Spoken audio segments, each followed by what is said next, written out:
Miss হবে না আপনার পছন্দের টিভি শো। দেখুন জি5 অ্যাপে একদম ফ্রি। শ্রী,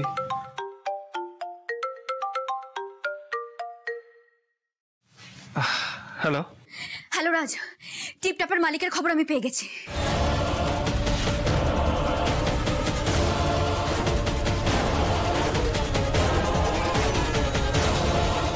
আপনি একটা কাজ করুন, এক্ষুনি আমার অফিসে চলে আসুন।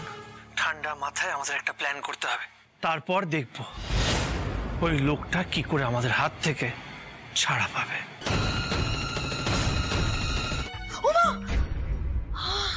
কি জোর ভয় পেয়ে গেছি আমি, এরকম করে?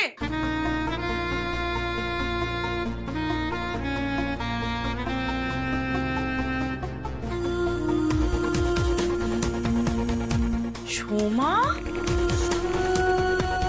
দেখি, কি সুন্দর লাগছে তোমাকে। কি ব্যাপার, তোমাকে এই ড্রেসটা কে দিয়েছে? নিশ্চয়ই সতীশ দিয়েছে।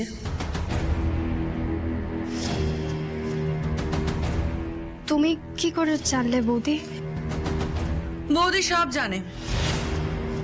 যখন পার্সেল এসেছিল তখন আমি চুপি চুপি নামটা পড়ে নিয়েছি। না না না, যেভাবে হোক ওই টিপটপের মালিককে শায়েস্তা করতে হবে। কে বা কারা সিএর বিরুদ্ধে ষড়যন্ত্র করছে তাদেরকে খুঁজে বার করতে হবে। একটা ভালো উপায় বার করতে হবে। কি করা যায়, কি করা যায়? তাকে ছাড়া দিশে হারা যে, দু চোখের সেই তারা যে, সে ভোরের আলো। হেসে ফিরে দুনিয়ায়, বেহেসে গান শুনিয়ায়, বেসেছি তাই যে ভালো। দুটো হাত মুঠোতে বেঁধে রাখা, ভালোবাসা ঘিরে ভালো থাকা, নিজের নামে তাকে ডাকা। কি রাজ, এভাবে কপালে কাটলো কি করে? না মানে কিছু না, আপনি এড়িয়ে যাবেন না। আপনি তো দুশ্চিন্তা করছেন, আমি পরিষ্কার আপনার চোখ মুখ থেকে বুঝতে পারছি। দেখি বাবা, কতটা কেটে গেছে। গাড়ি চালাতে গিয়ে কোথাও ধাক্কা লেগেছে, কিছু হয়েছে?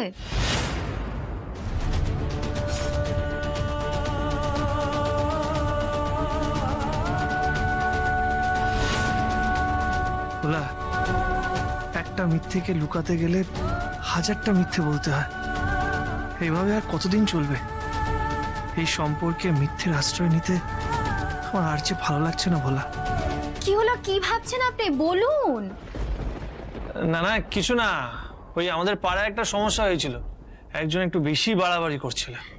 তাই আপনি তাকে শায়েস্তা করতে গিয়ে দুঘা বসিয়েছেন। ভালো মানুষটা না, এই একটা সমস্যা। জি5 ডাউনলোড করুন আর সব এপিসোড দেখুন একদম ফ্রি।